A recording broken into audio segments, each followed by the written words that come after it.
తీసుకెళ్తున్నారు కదా, దానికి సంబంధించి కవిత అడ్వకేట్స్ ఏమంటున్నారు, ఎక్కడ దాకా వెళ్ళారు ఇప్పుడు? సార్ ఇప్పటికే అంటే కవితా నివాసం నుండి కూడా పోలీస్ బందోబస్తు నడుమ శంషాబాద్ ఎయిర్పోర్ట్కి అయితే మాత్రం బయలుదేరారు. ఇప్పటికైతే ఐకియా ఫ్లైఓవర్ దాటి మరికొద్దిసేపట్లో ఔటర్ రింగ్ రోడ్ ఎక్కబోతున్నారు. అంటే మరొక 5 నుంచి 10 నిమిషాల వ్యవధిలోనే ఔటర్ రింగ్ రోడ్ ఎక్కిన తర్వాత 25 నిమిషాల్లో శంషాబాద్ ఎయిర్పోర్ట్కి చేరుకునేటువంటి అవకాశం అయితే కనపడుతుంది.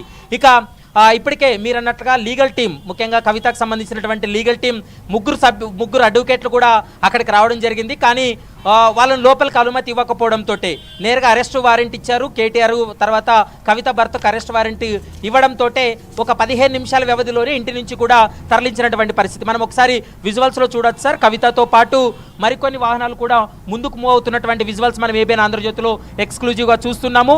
మరొక 20 నుంచి 25 నిమిషాల వ్యవధిలోనే కవితను శంషాబాద్ ఎయిర్పోర్ట్కు చేరుకునేటువంటి అవకాశం ఉంటుంది. ఎగ్జాక్ట్గా 8:45 నిమిషాలకు ఫ్లైట్ ఉంది. 8:45 నిమిషాలకు ఢిల్లీకి తీసుకెళ్తారు.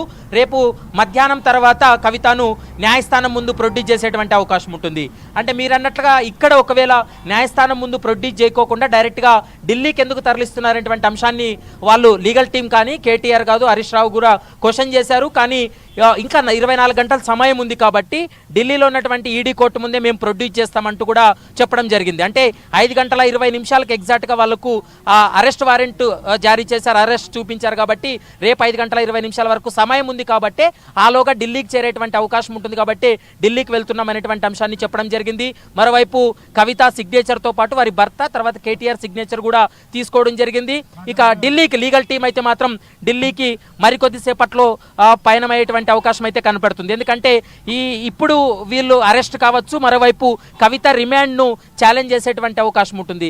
కవితను అనైతికంగా అరెస్ట్ చేశారనేది వాళ్ళు చెప్తున్నటువంటి మాట. కానీ అధికారులు చెప్తున్నారు తమ యొక్క విచారణకు సరిగ్గా సహకరించకపోవడం. మరోవైపు కవిత పిఏ అశోక్, ఈ గతంలో ఉన్నటువంటి పిఏ అశోక్ స్టేట్మెంట్ను ఆధారంగా చేసుకొని, గతంలో నిందితుల స్టేట్మెంట్లను ఆధారంగా చేసుకొని ప్రస్తుతం మేము అరెస్ట్ చేస్తామనేటువంటి అంశాన్ని ఇప్పటికీ ఈడీ అధికారులు కూడా స్పష్టంగా చెప్తున్నటువంటి మాట.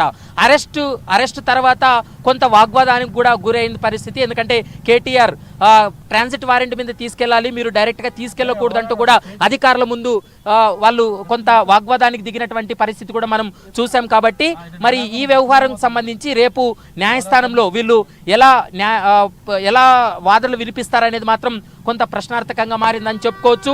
మరోవైపు సౌత్ గ్రూప్కి సంబంధించినటువంటి వ్యవహారంలో కవిత యొక్క పాత్ర చాలా కీలకం అనేది గతంలో చాలామంది నిందితులను అరెస్ట్ చేసి రిమాండ్కి తరలించేటువంటి సమయంలో కూడా కవిత పేర్లు పలుమార్లు అందులో మెన్షన్ చేసినటువంటి సందర్భం ఉంది. ఎందుకంటే కవిత సౌత్ గ్రూప్కి సంబంధించి దాదాపు 100 కోట్ల రూపాయల వరకు కూడా ముడుపులు అప్పగించడం, మరోవైపు ఢిల్లీ లిక్కర్ పాలసీలో వీళ్ళకు టెండర్లు వచ్చేలాగా వీళ్ళు కొంత ఢిల్లీలో ఉన్నటువంటి ప్రభుత్వ పెద్దలకు అప్పగించారనేటువంటి అంశాన్ని కూడా ప్రస్తుతం గుర్తించారు.